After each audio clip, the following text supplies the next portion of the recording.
saya akan sapa Ibu atau Mbak Caca. Silakan Bu Caca. Assalamualaikum warahmatullahi wabarakatuh. Waalaikumsalam warahmatullahi wabarakatuh. Terima Kalau kasih. boleh tahu, Ibu Caca dari mana nih? Dari Halmahera Barat. Oh, itu kampung halaman saya, Ibu. Saya. Oke, silakan Ibu. Ini saya cuma mau ingin izin bertanya untuk Bapak Ibu sekalian mengenai ini semua sebetulnya suara hati para calon-calon pendaftar beasiswa LPDP mengenai esai.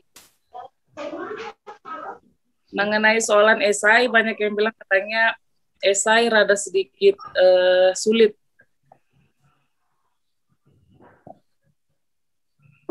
Jadi maksud saya adalah mungkin bisa memberikan sedikit pencahayaan untuk kita semua mengenai esai itu sendiri. Mungkin itu saja, Pak. Oke, esai ya. Oke. Maksudnya sulit di mana ya, Mbak ya? Aku kok agak kurang paham dengan pertanyaannya. Iya, jadi karena esai sendiri di sini kan kita diminta untuk menuliskan esai dalam artian menuliskan tentang diri kita, karakter kita, dan ada beberapa teman yang mengatakan bahwa mereka rada kesulitan untuk melakukan penulisan esai itu sendiri. Dan mereka bertanya apakah nanti akan menjadi kendala ketika mungkin penulisan esainya tidak sesuai dengan yang diharapkan, begitu. Jadi sebetulnya esai itu adalah bahan kalau misalnya teman-teman nanti masuk ke wawancara untuk probing itu akan ditanyakan lebih lanjut mengenai teman-teman sendiri gitu. Intinya dari esai itu adalah yang diharapkan teman-teman bisa bercerita nanti teman-teman tuh pengen jadi apa sih gitu. Kemudian sekarang sudah pada posisi mana, benang merahnya di mana, pentingnya untuk ke sana itu kenapa gitu kan. Dan untuk menuju ke sana ke arah cita-citanya teman-teman itu mau belajar apa dan kenapa harus belajar itu. Jadi yang pengen kita lihat itu benang merahnya, Mbak, antara apa yang sudah dicapai sekarang, apa yang akan dicapai nanti gitu kan, kemudian bagaimana cara mencapainya dan kenapa butuh sekolah lagi. Itu teman-teman harus belajar merangkaikan itu menjadi satu benang merah yang bisa terbaca. Siap. Tenang aja Caca, kalau kamu udah melakukan yang terbaik jadi dirimu sendiri kan santai saja. Kalau ada orang lain mungkin tidak diterima, belum tentu loh gara-gara esainya kan gitu ya. Itu mungkin juga menduga-duga saja, mungkin ada faktor lain juga kan yang kamu nggak tahu. Jadi kamu jangan terlalu risau ya kan, persiapkan dirimu sebaik-baiknya. Kamu terdaftar ya di tahap 1 ya Caca? Siap belum Pak, insya Allah mau ikut yang tahap 2. Oke, siap. Kita tunggu ya Caca, persiapkan sebaik-baiknya. Siap Bapak. Baik, banyak berdoa ya. Siap, bismillah. Amin. Oke, terima kasih buat Ibu Caca. Selanjutnya saya sapa Pak Asep. Silakan Pak Asep. Dari mana Pak? Selamat sore, mungkinnya dari Maluku. Saya dari Kementerian Keuangan. Oh, oke. Silakan Pak. Sebelumnya kami ucapkan terima kasih ya atas kesempatan BPD-nya. Ini sekedar usulan saja bagi beasiswa yang untuk PNS. Soalnya banyak teman-teman di kami yang kemarin kuliahnya di perguruan tinggi negeri luar negeri ya, yang ingin lanjut S3, namun banyak teman-teman di sini terkendala masalah IPK waktu dikonversi. Jadi kami yang terlanjur memilih jurusan yang demanding ya, seperti accounting, finance itu, IPK-nya banyak yang, para pengalaman teman-teman saya dan teman-teman saya kemarin, dapat untuk mendapatkan IP 3,0 aja susah ya, nggak banyak yang bawa itu. Sedangkan barengan kami kemarin yang kuliahnya di luar accounting finance misalnya ya, itu kayak seperti public policy, public administration dan yang lainnya itu, IP-nya malah mendekati cum laude semuanya. Jadi usulan saja kalau memang diizinkan, apakah ada itu ya, maksud saya pembedaan IPK ya, antara yang jurusannya sulit lebih mudah gitu, saya kami gitu. Terima kasih atas itunya, mohon arahannya. Terima kasih. Saya jawab dulu ya. Ini kan pendapat ya. Standarnya kan akan sulit ya. Jadi mungkin perbedaan itu tidak melulu karena bidang. Mungkin juga tergantung dari universitasnya. Saya dulu waktu sekolah di Indonesia, di S1 juga ada mata kuliah yang memberikannya C dan E begitu ya. Walaupun sekolah saya teknik industri yang harusnya tidak terlalu teknik-teknik amat begitu kan. Tapi kalau di universitas lain ya jadi lebih murah angkanya. Jadi mungkin bukan karena prodinya tapi mungkin karena universitasnya begitu. Nah, dalam kesulitan itu kami mungkin akan sulit menemukan standar mana yang disebut IP-nya sulit, mana yang enggak kan gitu. Nanti variabelnya ternyata tidak hanya program studi, ada variabel-variabel lain dan mungkin tidak hanya satu ya, bisa banyak yang lain. Nah, kami ke depan tentunya lebih akan memilih proyeksi ada ke depan ya dibandingkan dengan catatan masa lalu. Tapi kalau track record itu akan nanti ditanya begitu ya, selama Anda tidak terlalu jelek IP-nya, saya pikir LPDP cukup memberi keleluasaan ya untuk itu. Kita lebih melihat ke depan, makanya yang disampaikan Bu Ratna tadi tentang essay itu kan pure bahwa pada titik sekarang, kemudian kita melihat ke depan, apa yang rencana kamu untuk kamu lakukan ke depan. Kira-kira kan begitu ya. Kita tidak menanyakan masa lalu kamu seperti apa kan gitu kira-kira ya. Monggo Bu Ratna kalau secara teknis ada yang lebih clear jawabannya. Enggak, Pak. Memang administrasinya masih seperti itu. Tapi coba nanti kita diskusikan internal lagi. Untuk saat ini masih as it is ya, Mas ya? Yap.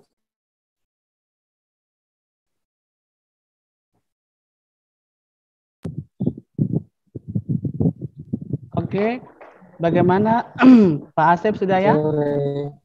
Sudah terjawab semua pertanyaannya. Baik Ibu, ini kayaknya pertanyaan terakhir. Karena mengingat waktu kita tinggal 3 menit lagi, saya akan menyapa Fritz Koa. Fritz Koa. Oke, selamat sore Kakak. Oke, Fritz Koa, silakan. Dari mana Pak? Oke, selamat sore Kakak moderator, selamat sore Pak Direktur. Mohon maaf, baru saja gabung karena jaringannya tersendat-sendat. Perkenalkan, nama saya Fritz Koa, saya berasal dari Kabupaten Timur Tengah Utara, Provinsi Nusa Tenggara Timur. Oke. Silakan Kakak Fritz. Iya. Saya ingin bertanya karena kemarin sempat membaca persyaratan untuk mengikuti mendaftar beasiswa LPDP ini, salah satunya adalah harus memiliki atau mempunyai LOA-nya dulu. Sementara kampus tujuan yang mau saya daftar di UNESA itu sementara gelombang keduanya nanti sampai, atau gelombang terakhir ini sampai tanggal 12 Juli. Nah, untuk mendaftar beasiswa ini, LPDP ini, apakah saya harus punya LOA-nya dulu atau bagaimana?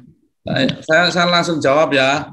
Oke, ini Pak Fritz Koa ini kelihatannya pendidik ya, dosen ya Pak ya? Bukan, guru Pak. Guru ya, Pak. Guru. Oke, ya. Ya, pendidik kan termasuk guru ya.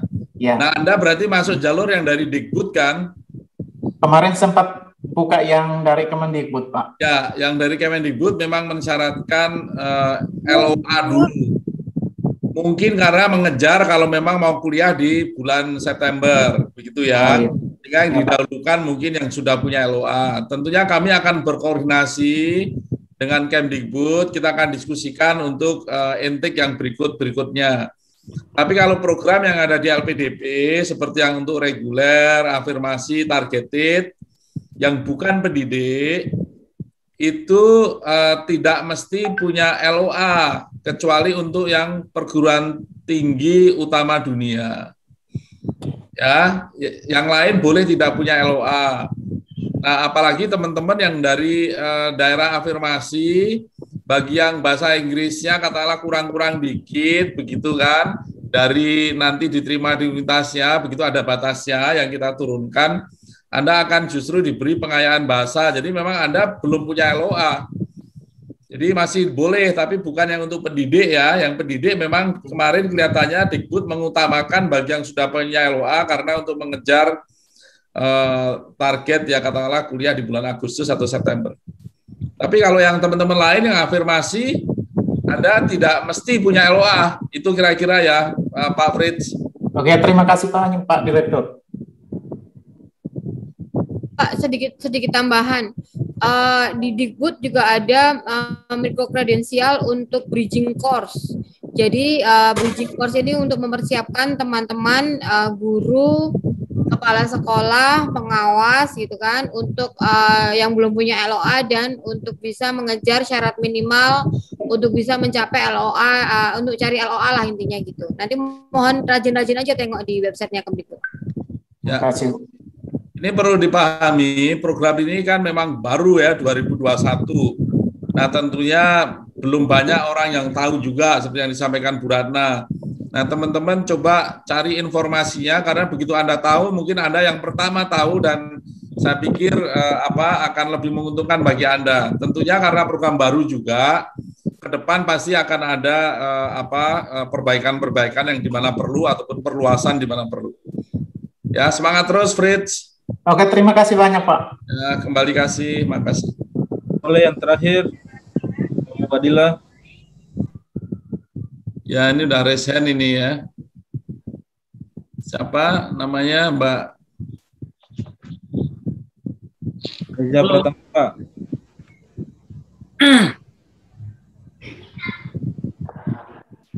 Sebelumnya kami mohon maaf karena waktu telah menunjukkan 17.00 waktu Indonesia bagian timur, berarti waktu kami akhiri. Dan untuk menindaklanjuti kegiatan tersebut, mungkin nanti teman-teman bisa menghubungi setiap mata Garuda, setiap provinsi, Maluku, Maluku Utara maupun Papua Barat atau Nasional Tenggara Timur. Di situ nanti akan bisa teman-teman memperoleh informasi yang lebih lagi karena kan di sini kita batasi waktu juga. Dan satu terakhir Kak. Atau juga bisa teman-teman nanti mengunjungi langsung di websitenya LPDP. Jadi seperti itu. Moderator, mohon maaf.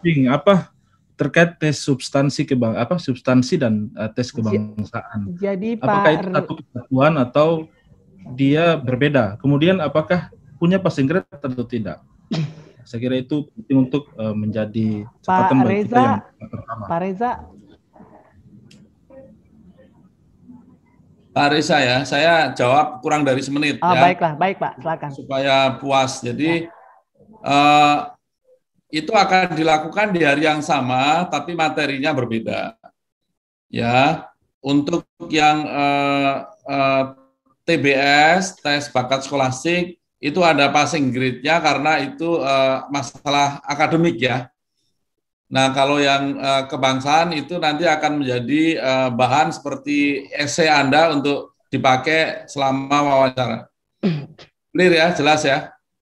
Oke, bagaimana Pak Reza? Clear ya? Terima kasih Pak Reza atas pertanyaannya, penting juga untuk teman-teman yang lain. Terima kasih. Oke, terima kasih. Oke, jadi apa tadi yang saya sampaikan, nanti kita akan tindak lanjuti mengenai hal ini, karena memang banyak sekali pertanyaan-pertanyaan yang tidak bisa kami jawab. Jadi teman-teman bisa langsung menghubungi setiap... Pak, itu kalau kita masuk di... Mata Garuda, Reza, minta maaf Pak Reza, nanti Bapak bisa menghubungi saya secara langsung sebagai pengurus Mata Garuda. Boleh Pak? Saya, Pak, yang Oke, nah Bapak kan tahu nomor saya kan, nanti kita... Yo, kasih nomornya. Iya Pak Reza. Terima kasih Pak Reza. Bukan jadi saya Mubadila. Pak Mubadila nanti kasih nomor. Soalnya ada banyak hal yang kita harus tanyakan menyangkut LPDP. Baik Pak Reza. Ya, kalau bisa nomornya di-share di grup WA. Di-share ya, nanti panitia kami yang menghubungi Bapak secara langsung kalau begitu. Oke Pak Reza. Ya. Terima kasih Pak Reza. Pak Mubadila, hubungi kami lagi. Oke, jadi seperti itu ya, teman-teman. Oke, terima kasih Tuhan berkati. Terima kasih buat Pak Dwi Larso dan Ibu Ratna atas kesempatannya bisa bergabung di Zoom meeting ini, dan kami ucapkan terima kasih dan selalu sehat Bapak dan Ibu. Sehat-sehat semua rekan-rekan. Amin. Terima kasih. Terima kasih Pak Larso. Sama. Bu Ratna. Jangan lupa bahagia ya teman-teman semua. Iya Pak. Amin semuanya. Dan juga saya ucapkan banyak terima kasih kepada Mbak Herawati. Semoga segera balik ke Indonesia dan sukses selalu dalam Amin, amin. Amin, makasih Kak Adi. Oke, baik. Take care, Mbak Hera. Fadila kiriman nomor Makasih Pak Dwi, sehat selalu. Oke, baik, saya akan langsung kembalikan kepada MC, silakan Mbak Agit.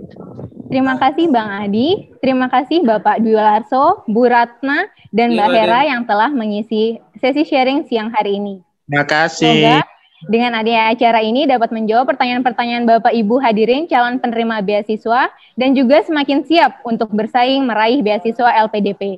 Untuk Bapak Ibu hadirin yang pertanyaannya masih belum terjawab, pada kolom chat sudah disediakan link untuk tergabung pada grup WhatsApp.